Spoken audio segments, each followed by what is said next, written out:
نے خدا کی قسم، اس کے بغیر دین سمجھ میں نہیں آتا اور نہ دین پہ غیرت پیدا ہوتی ہے۔ سنیے اب جو مثبت طرز زندگی ہے اس کی 3 خصوصیات۔ فَأَمَّا مَنْ أَعْطَى، وہ لوگ جو عطا کرتے ہیں۔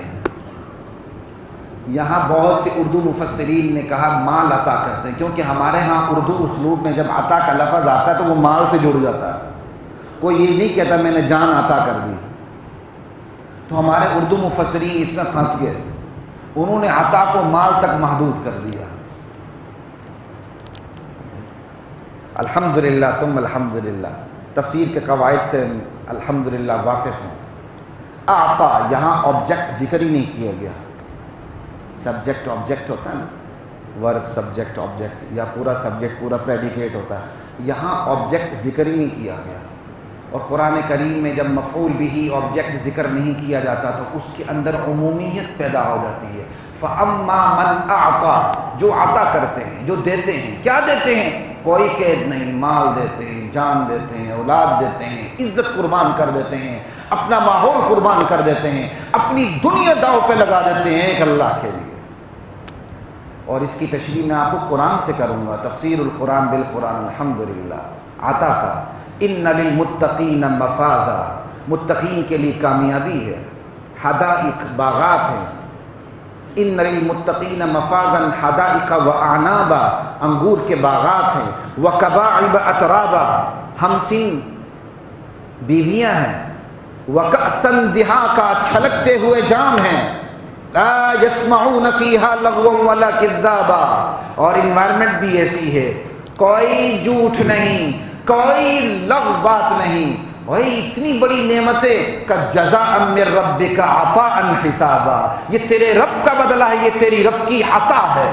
ان سب کو عطا کہا گیا ہے، بیوی کو، کامیابی کو، باغات کو، اور ایسی انوائرمنٹ کو جس میں آپ خوش ہوتے ہیں، کوئی آپ کے خلاف نہیں بولتا، جھوٹ نہیں ہے، لفظ بات نہیں ہے، اس کو عطا کہا گیا۔ اسی عطا کو آپ یہاں سمجھ لیں الحمدللہ۔ اور تحدیث بالنعمت کے طور پہ کہہ رہا ہوں، یہ میں خود تشریح کر رہا ہوں، اللہ کا شکر ہے قواعد کی روشنی میں۔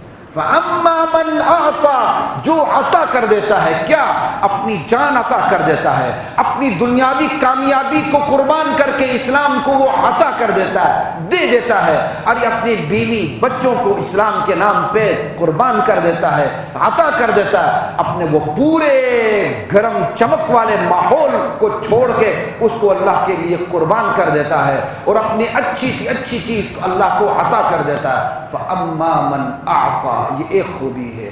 وَاتَّقَى، اور وہ خدا کی نافرمانی سے پرہیز کرنے لگتا ہے۔ وَصَدَّقَ بِالْحُسْنَى، اور حسنہ کی تصدیق کرتا ہے، سچ جانتا ہے، تصدیق کرتا ہے۔ حسنہ ملت حسنہ، پورا اسلام آ گیا۔ ہر اچھی بلی چیز جس کو اللہ نے اچھا کہا اس سے وہ پیچھے نہیں ہٹتا بلکہ اس کی تصدیق کرتا ہے۔ بس یہی 3 خوبیاں۔ وَصَدَّقَ بِالْحُسْنَى فَسَنُيَسِّرُهُ لِلْيُسْرَى، ہم اس آسان دین جو پہلے ہی آسان ہے اس پر چلنا اس کے لیے آسان کر دیتے ہیں۔ آسان دین پہ آسان، کتنا آسان ہو جائے گا۔ یہ 3 ہی خوبیاں بیان کی ہیں، ایک طرز زندگی کی 3 خوبیاں بس۔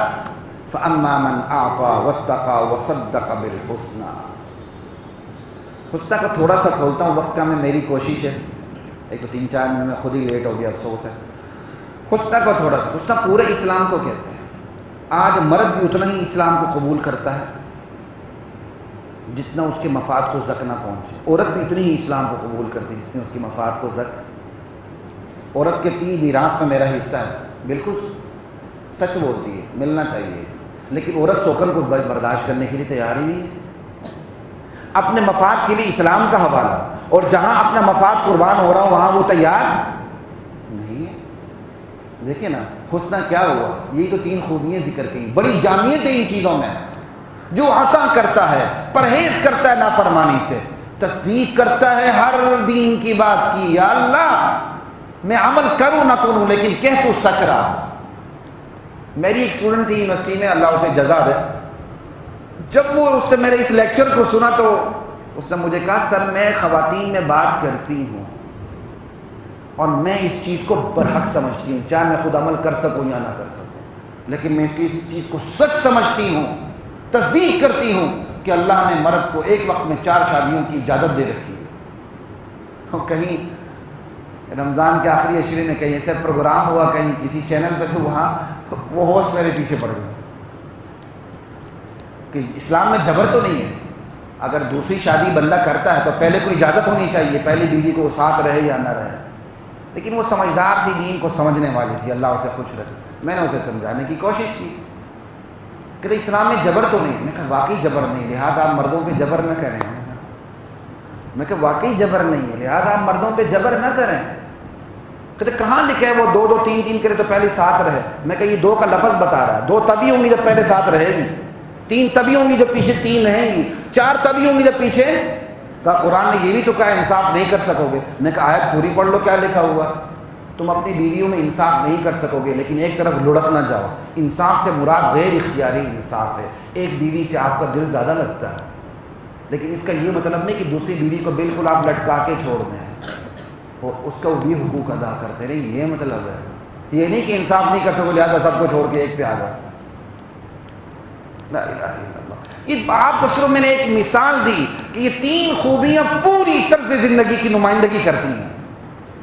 عطا کرتے ہیں، پر جو لوگ عطا کرتے ہیں پرہیزگار، نافرمانی سے پرہیز کرتے ہیں، اور پورے دین کی تصدیق کرتے ہیں۔ پورے دین کی تصدیق آسان کام نہیں ہے، کوئی برداشت کرے گا اس کا داماد دوسری شادی کرے؟